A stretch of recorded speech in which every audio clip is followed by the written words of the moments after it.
sebelum azan dia sudah di masjid. Nah, barangkali dia sudah sholat tahiyatul masjid, kemudian dia menunggu sejenak orang azan.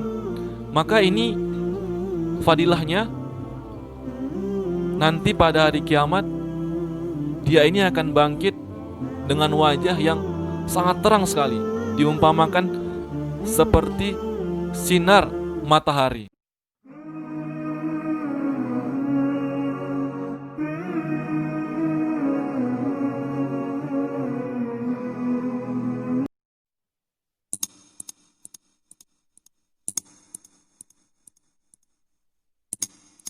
Assalamualaikum warahmatullahi wabarakatuh.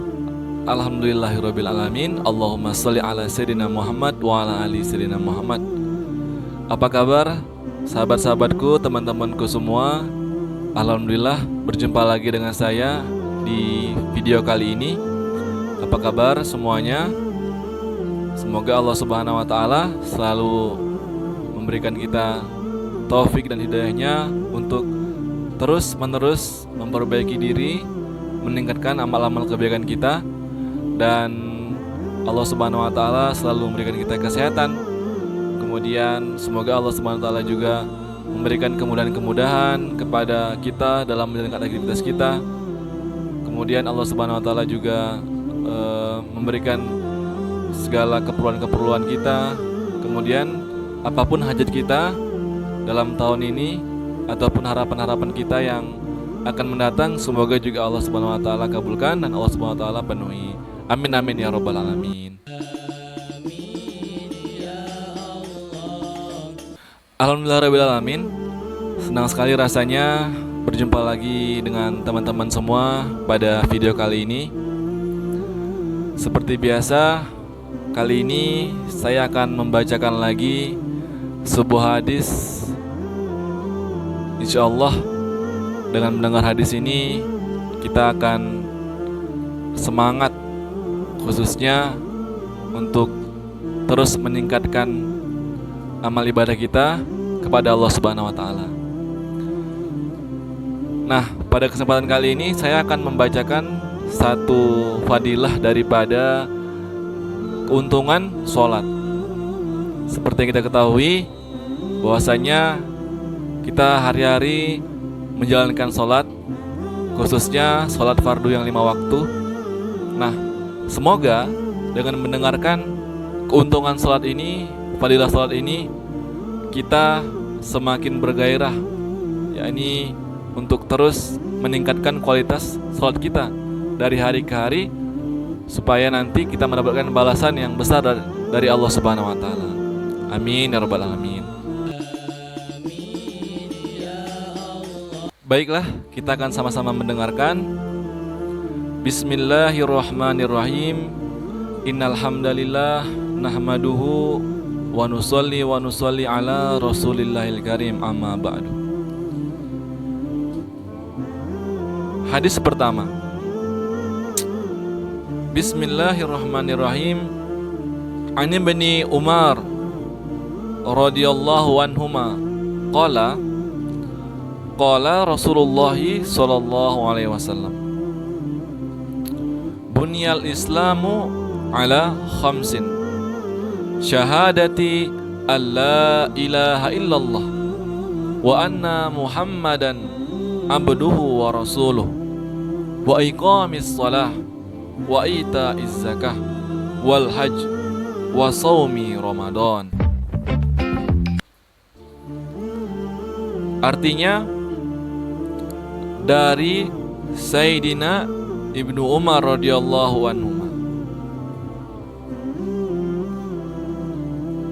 ia mengatakan, baginda Rasulullah sallallahu alaihi wasallam bersabda, agama Islam dibangun atas 5 tiang, bersaksi bahwa tiada yang berhak disembah selain Allah, dan Muhammad adalah hamba dan utusan Allah, mendirikan sholat, membayar zakat, haji, dan puasa pada bulan Ramadan. Masya Allah. Kita akan ulangi sekali lagi. Dari Sayyidina Ibnu Umar radhiyallahu anhuma, ia mengatakan, Baginda Rasulullah sallallahu alaihi wasallam bersabda, agama Islam dibangun atas 5 tiang. Bersaksi bahwa tidak ada yang berhak disembah selain Allah Subhanahu wa taala, dan Muhammad sallallahu alaihi wasallam adalah hamba dan utusan Allah Subhanahu wa taala. Kemudian mendirikan sholat, membayar zakat, haji, dan puasa pada bulan Ramadan. Hadis ini diriwayatkan oleh Imam Bukhari dan Imam Muslim dari kitab At-Targhib. Alhamdulillahirabbil alamin. Baik, alhamdulillah, kita akan sambung lagi.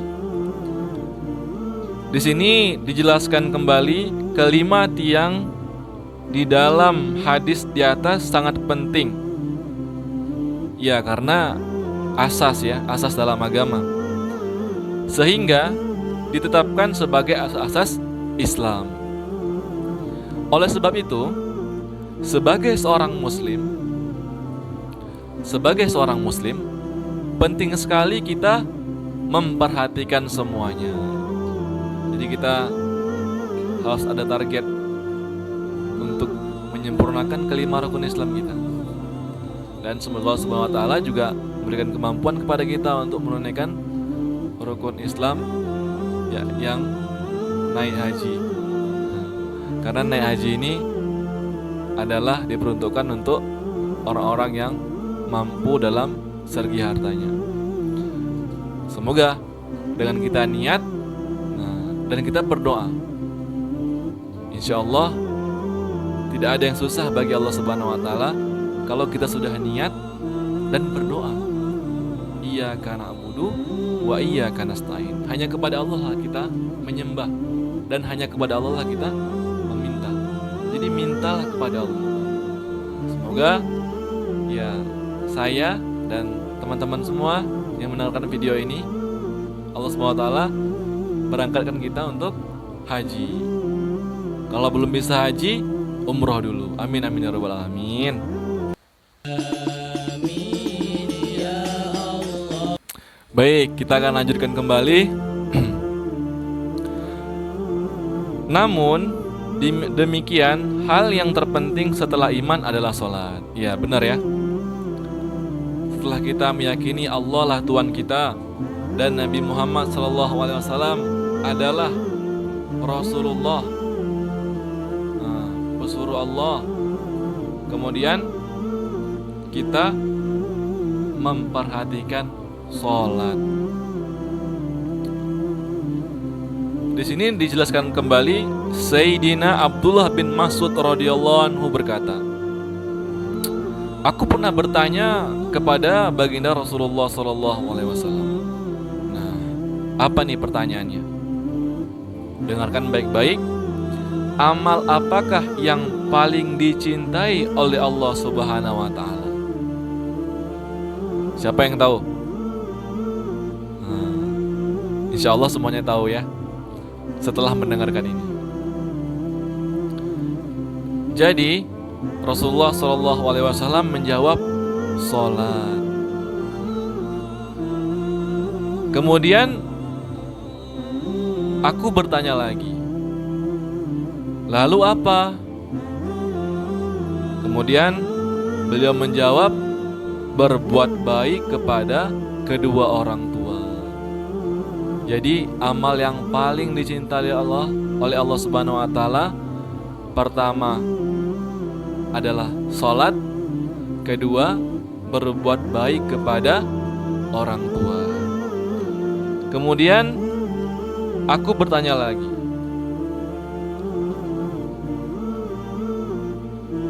beliau menjawab, berjuang di jalan Allah. Masya Allah. Semoga kita bisa melaksanakan tiga-tiganya secara sempurna ya. Kita bisa mantap dalam sholat, kemudian kita juga berbuat baik kepada kedua orang tua kita, dan kita juga turut serta dalam berjuang di jalan Allah Subhanahu wa taala. Amin amin ya rabbal alamin. Baik, kita akan lanjutkan kembali. Di sini ada penjelasan lagi bahwa Mula Al-Qari rahmatullah alaih menyatakan bahwa para ulama telah menjadikan hadis ini sebagai dalil bahwa sholat adalah kewajiban Islam yang terpenting setelah iman. Sholat adalah kewajiban Islam yang terpenting setelah iman. Jadi perlu kita renungi kembali bahwasanya sholat ini bukanlah hal yang main-main, karena ini adalah hal yang terbesar daripada beribadah kepada Allah Subhanahu wa taala. Jadi alangkah beruntungnya orang yang memang dia dari mulai akhir balik sampai sekarang istiqomah untuk terus menjaga sholatnya, mengerjakan sholatnya dengan sempurna. Masya Allah, sangat tinggi kali derajatnya di sisi Allah Subhanahu wa taala. Kemudian kita lanjutkan kembali. Hal ini diperkuat oleh hadis sahih yang berbunyi, as-salatu khairu maudhu'. Salat adalah sebaik-baik amal yang ditetapkan oleh Allah Subhanahu wa taala untuk hambanya. Salat adalah sebaik-baik amal yang ditetapkan oleh Allah Subhanahu wa taala untuk hambanya. Allahu Akbar.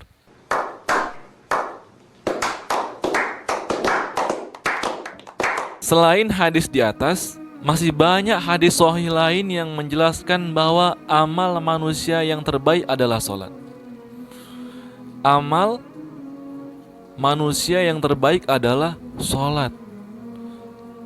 Kemudian dalam kitab Jami'us Shaghir disebutkan 5 orang sahabat yang telah meriwayatkan hadis di atas, yaitu Sayyidina Sauban, Sayyidina Ibnu Amr, Sayyidina Salamah, Sayyidina Abu Umamah, dan Sayyidina Ubadah radhiyallahu anhum.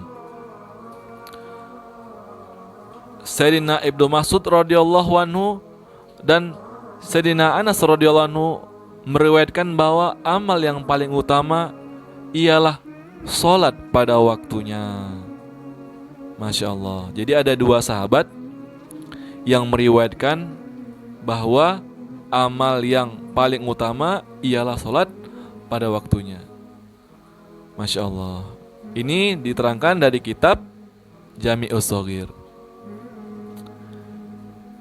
Kemudian dilanjutkan lagi sedikit pembahasannya.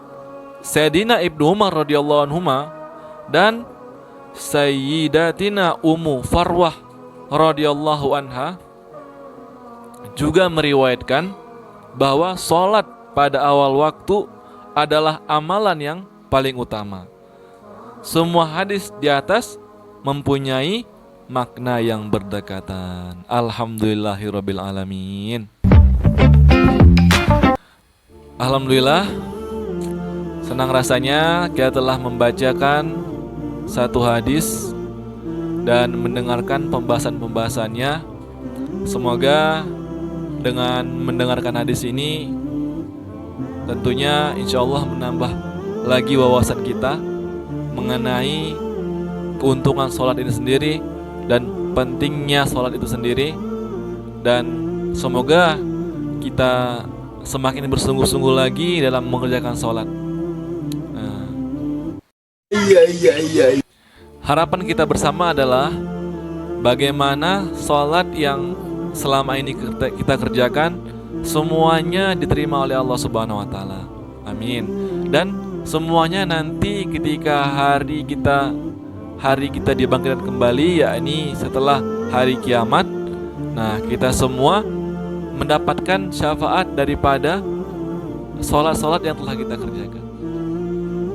Nah, saya pernah membaca sebuah hadis ataupun saya pernah mendengarkan satu orang ulama menyampaikan tentang fadilah orang yang dia ini datang ke masjid untuk mengerjakan sholat fardu sebelum azan dikumandangkan. Jadi dia udah prepare dulu, barangkali 10 menit atau 5 menit sebelum waktu azan dia sudah prepare, sehingga sebelum azan dia sudah di masjid. Nah, barangkali dia sudah sholat tahiyatul masjid, kemudian dia menunggu sejenak orang azan. Maka ini fadilahnya nanti pada hari kiamat, dia ini akan bangkit dengan wajah yang sangat terang sekali, diumpamakan seperti sinar matahari. Masya Allah. Jadi insya Allah dia akan mudah menuju ke padang mahsyar dan dikenali oleh Rasulullah SAW. Masya Allah. Jadi semoga semuanya bisa mengambilkan manfaat ataupun faidah dari menonton video ini. Sekali lagi terima kasih banyak yang telah menonton sampai selesai, dan bagi teman-teman semua yang baru mengunjungi channel ini, saya ucapkan selamat datang dan selamat bergabung. Kalau video ini memberikan manfaat yang baik untuk teman-teman semua, jangan lupa untuk di like, kemudian jangan lupa untuk men-share video ini dan subscribe, kemudian nyalakan loncengnya, sehingga insya Allah keuntungan-keuntungan ibadah lainnya yang akan saya bacakan insya Allah memberikan motivasi untuk kita semua untuk terus memperbaiki amal kita. Ingat, kita semua akan kembali kepada Allah Subhanahu wa taala dalam waktu yang tidak lama. Semuanya siap amalan sampaikan ya, bersedia ya. Kemudian untuk sempurnanya majelis ini, marilah kita sama-sama tutup dengan doa kifarah majelis. Subhanallah wa bihamdihi, subhanakallahumma wa bihamdika, asyhadu alla ilaha illa anta, astaghfiruka wa atubu ilaik. Subhana rabbika rabbil izzati amma yasifun, wassalamun alal mursalin, walhamdulillahirabbil alamin. Wassalamualaikum warahmatullahi wabarakatuh.